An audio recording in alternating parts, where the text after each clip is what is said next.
Hello friends, कैसे हैं आप लोग। हमारे YouTube channel study with expert में आप सभी लोगों का स्वागत। फ्रेंड्स, एक बार फिर हम कुछ इम्पोर्टेंट टॉपिक लेकर के आए हुए हैं, उसी पे चर्चा करेंगे।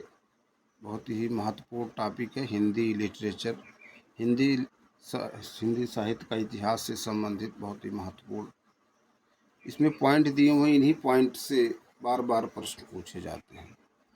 तो आज का टॉपिक है हिंदी व्याकरण। उसमें टॉपिक है हिंदी भाषा का सामान्य परिचय। हिंदी भाषा का सामान्य परिचय एवं प्रमुख बोलियां, उसी पे चर्चा करेंगे। हिंदी भाषा का सामान्य परिचय एवं प्रमुख बोलियां। तो चलिए टाइम को ना वेस्ट करते हुए टॉपिक पे आते हैं। कह रहे हैं भाषा के रूप हैं। भाषा के रूप हैं दो, मौखिक भाषा वो लिखित भाषा। भाषा के कितने रूप? दो रूप है ना। मौखिक भाषा वो लिखित भाषा। भाषा परिवार के आधार पर देखा जाए तो हिंदी भाषा परिवार की भाषा है। भारोपीय भाषा परिवार। कौन सा? भारोपीय भाषा परिवार। हिंदी शब्द का जन्म हुआ संस्कृत भाषा के सिंधु शब्द से। हिंदी शब्द का जन्म हुआ संस्कृत भाषा के सिंधु शब्द से। हिंदी शब्द का सर्वप्रथम प्रयोग किया ईरान के निवासियों ने। हिंदी शब्द का सर्वप्रथम प्रयोग किया ईरान के निवासियों ने। हिंदी की जननी कही जाती है अपभ्रंश भाषा। हिंदी की जननी कही जाती है अपभ्रंश भाषा। हिंदी की आदि जननी भाषा है संस्कृत भाषा। हिंदी की आदि जननी भाषा है संस्कृत भाषा। हिंदी की आदि जननी भाषा संस्कृत भाषा। प्राचीन भारतीय आर्य भाषा काल का समय है। प्राचीन भारतीय आर्य भाषा काल का समय है 1500 ईस्वी पूर्व से 500 ईस्वी पूर्व तक। 1500 ईस्वी पूर्व से 500 ईस्वी पूर्व तक। मध्य भारतीय आर्य भाषा का समय है 500 ईस्वी पूर्व से 1000 ईस्वी तक। मध्य भारतीय आर्य भाषा का समय है 500 ईस्वी पूर्व से 1000 ईस्वी तक। आधुनिक भारतीय आर्य भाषा का समय 1000 ईस्वी से अब तक। आधुनिक भारतीय आर्य भाषा का समय है 1000 ईस्वी से अब तक। अपभ्रंश और हिंदी के बीच की कड़ी के रूप में भाषा का एक और रूप प्राप्त होता है अवहट्ट भाषा। कह रहे हैं अपभ्रंश और हिंदी के बीच की कड़ी के रूप में भाषा का एक और रूप प्राप्त होता है, वो है अवहट्ट भाषा। क्या? अवहट्ट भाषा। देख लीजिए, अवहट्ट भाषा। अगले पॉइंट पे चलते हैं।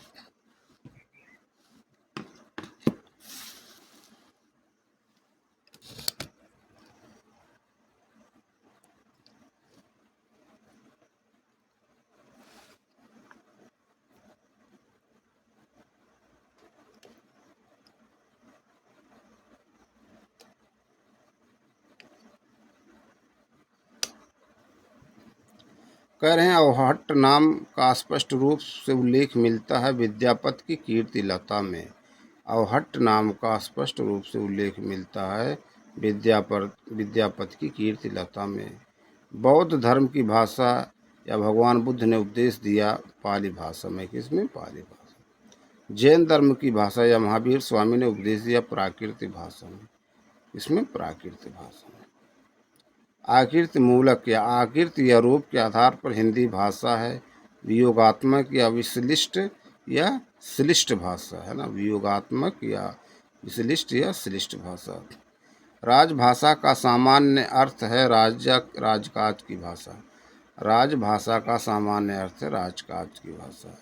राज्य या प्रशासन की भाषा को कहा जाता है राजभाषा। राज्य या प्रशासन की भाषा को कहा जाता है राजभाषा। मातृभाषा का सामान्य अर्थ माता की भाषा। परिनिष्ठित भाषा, टकसाली भाषा, साधु भाषा, नागर भाषा आदि नामों से जानी जाने वाली भाषा है मानक भाषा। कौन सी भाषा? मानक भाषा। मानक भाषा। भौगोलिक दृष्टि भाषा को क्षेत्रीय रूप को कहते हैं बोली। भौगोलिक दृष्टि भाषा के क्षेत्रीय रूप को कहते हैं बोली। बाएं से दाएं लिखी जाने वाली लिपि है देवनागरी लिपि। बाएं से दाएं है ना, ऐसे लिखी जाती है ना, बाएं से दाएं। यहाँ से शुरू की, यहाँ के बाएं से दाएं लिखी जाने वाली लिपि देवनागरी लिपि। हिंदी की उपभाषाएं हैं 5: पश्चिमी, पूर्वी, राजस्थानी, पहाड़ी तथा बिहारी हिंदी है ना। देखिए यहाँ एक पॉइंट इम्पोर्टेंट है कि लिपि, वर्तनी में पूछा गया है लिपि, है ना। वर्तनी में लिपि के बारे में पूछा गया कि लिपि कैसे लिखा जाता है, शुद्ध रूप क्या है। लिपि, लिपि देखिए ला पचुन तली बहुचन। नागपुरिया, सोनपारी, सारण, मधेसी, गोरखपुरी आदि बोलियां हैं भोजपुरी की। किसकी? भोजपुरी की। नागपुरिया, सोनपारी, सारण, मधेसी, गोरखपुरी आदि बोलियां हैं भोजपुरी की। खड़ी बोली का विकास हुआ शौरसेनी अपभ्रंश से। खड़ी बोली का विकास हुआ शौरसेनी अपभ्रंश से। किससे? शौरसेनी अपभ्रंश से खड़ी बोली का विकास हुआ। कुछ और पॉइंट हैं, उस पर चर्चा करते हैं।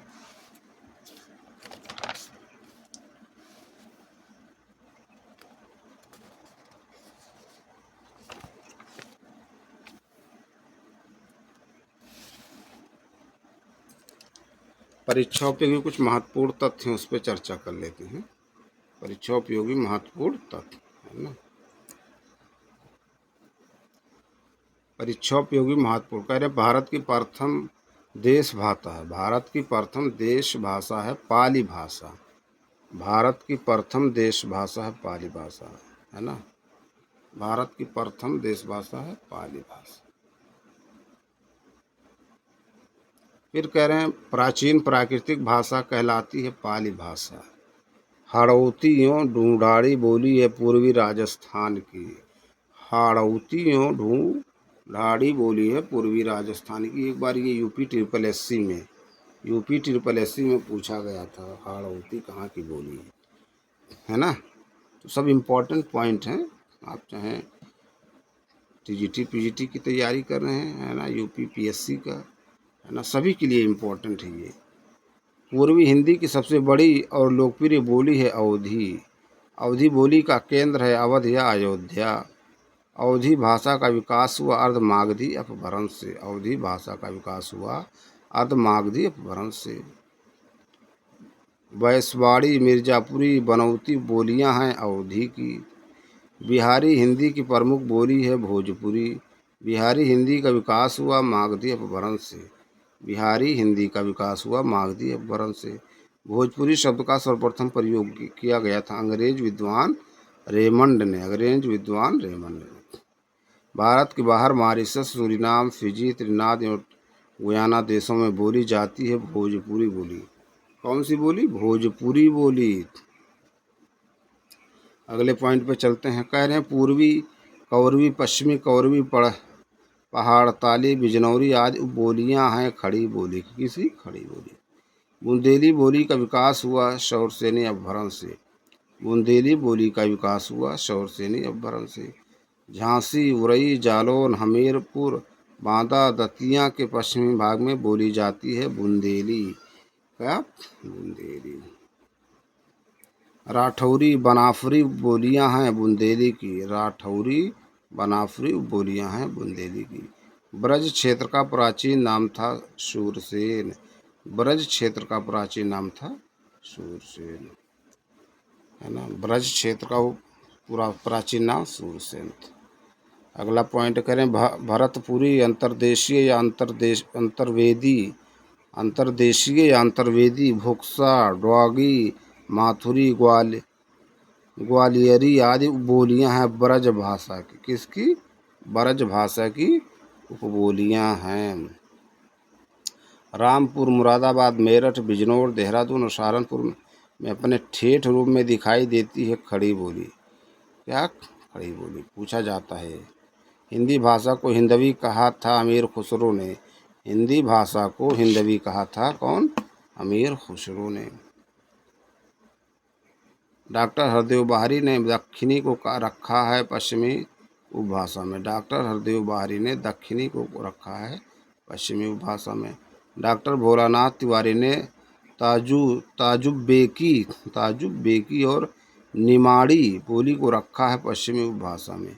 इसमें पश्चिमी उपभाषा में कह रहे हैं पश्चिमी हिंदी और राजस्थानी हिंदी का विकास हुआ शौरसेनी अपभ्रंश से। पश्चिमी हिंदी और राजस्थानी हिंदी का विकास हुआ शौरसेनी अपभ्रंश से। ये सब बहुत महत्वपूर्ण पॉइंट है। राजभाषा का सामान्य अर्थ है प्रशासन या राजकाज की भाषा। हिंदी को संवैधानिक रूप से भारत की राजभाषा घोषित किया गया 14 सितंबर 1949 को। कब? 14 सितंबर 1949 को। हिंदी दिवस मनाया जाता है 14 सितंबर को। कब? 14 सितंबर को। राजभाषा हिंदी को संवैधानिक मान्यता मिली 26 जनवरी 1950 को। कब? 26 जनवरी 1950 को।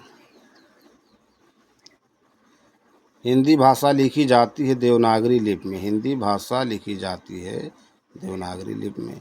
देवनागरी लिपि को कहा जाता है नागरी लिपि। देवनागरी लिपि को कहा जाता है नागरी लिपि। कौन सा? नागरी लिपि।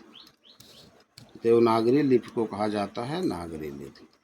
भारतीय संविधान और हिंदी। भारतीय संविधान और हिंदी है ना, कुछ इम्पोर्टेंट पॉइंट है उसको देखते हैं। कह रहे हैं भारतीय संविधान के भाग 17 के अनुसार राजभाषा है हिंदी भाषा। अनुच्छेद 343 343 से 351 में उल्लेख किया गया राजभाषा हिंदी का। अनुसूची 8 में भाषाओं का समावेश 22 भाषाओं का। अनुच्छेद 343 भाग 1 के अनुसार राजभाषा होगी हिंदी भाषा। भाग 5 के अनुच्छेद 120 में उल्लेख किया गया संसद में प्रयुक्त भाषा। संसद में प्रयुक्त भाषा है ना। अगले पॉइंट पे चलते हैं। कह रहे हैं भारतीय संविधान के अनुच्छेद 2 से 10 में निर्देशित है विधानमंडल में प्रयुक्त भाषा के संदर्भ में। 210 प्रथम राजभाषा आयोग का गठन किया गया 7 जून 1955। प्रथम राजभाषा आयोग के अध्यक्ष बीजी खेर। प्रादेशिक भाषाओं का प्रावधान अनुच्छेद 345 में। पत्रादि की राजभाषा का प्रावधान अनुच्छेद 346 में। किसी राज्य की जनसंख्या के एक समूह द्वारा बोली जाने वाली भाषा का प्रावधान किया गया अनुच्छेद 347 में। किसमें? अनुच्छेद 347। सर्वोच्च न्यायालय तथा उच्च न्यायालयों में विधेयकों, अधिनियमों तथा अध्यादेशों आदि में प्रयोग की जाने वाली भाषा का उल्लेख अनुच्छेद 339 में। भाषा संबंधी विधियों को अधिनियमित करने का प्रावधान अनुच्छेद 349 में। शिकायत निवारण हेतु प्रयुक्त भाषा का प्रावधान अनुच्छेद 350 में। प्राथमिक स्तर पर मातृभाषा में शिक्षण से संबंधित प्रावधान अनुच्छेद 350 में। भाषाई अल्पसंख्यक वर्गों के लिए विशेष प्राधिकार का उल्लेख अनुच्छेद 350 भी। हिंदी भाषा के विकास के लिए निर्देश दिए गए हैं अनुच्छेद 351 में। हिंदी भाषा के विकास के लिए निर्देश दिए गए हैं अनुच्छेद 351 में। 351 में कुछ और पॉइंट उसको देखते करें। जिस भाषा के माध्यम से संपूर्ण राष्ट्र में विचार विनिमय एवं संपर्क स्थापित किया जा सके कहलाती है राष्ट्रभाषा। किसी क्षेत्र, प्रदेश या देश के ऐसे लोगों के बीच पारस्परिक विचार विनिमय का कार्य करे कहलाती है संपर्क भाषा। कन्नौजी बोली का विकास हुआ शौरसेनी अपभ्रंश से। कन्नौजी बोली का विकास हुआ शौरसेनी अपभ्रंश से। तमिल, तेलुगु, कन्नड़, मलयालम भाषा परिवार की भाषाएं हैं द्रविड़ भाषा परिवार। क्या? द्रविड़ भाषा परिवार। तमिल, तेलुगु, कन्नड़, मलयालम भाषा परिवार की भाषाएं हैं द्रविड़ भाषा परिवार। जयपुरी बोली का स्थानीय नाम है ढूढ़ाड़ी। जयपुरी बोली का स्थानीय नाम है ढूढ़ाड़ी। मराठी भाषा का विकास हुआ महाराष्ट्रीय अपभ्रंश से। सिंधी भाषा का विकास हुआ ब्राह्मण अपभ्रंश से। लहादा एवं पंजाबी भाषा का विकास हुआ पैशाची अपभ्रंश से। केंद्रीय हिंदी निदेशालय की स्थापना हुई वर्ष 1960 में। केंद्रीय हिंदी निदेशालय की स्थापना कब हुई? वर्ष 1960 में। 1960 में है ना, हुई थी।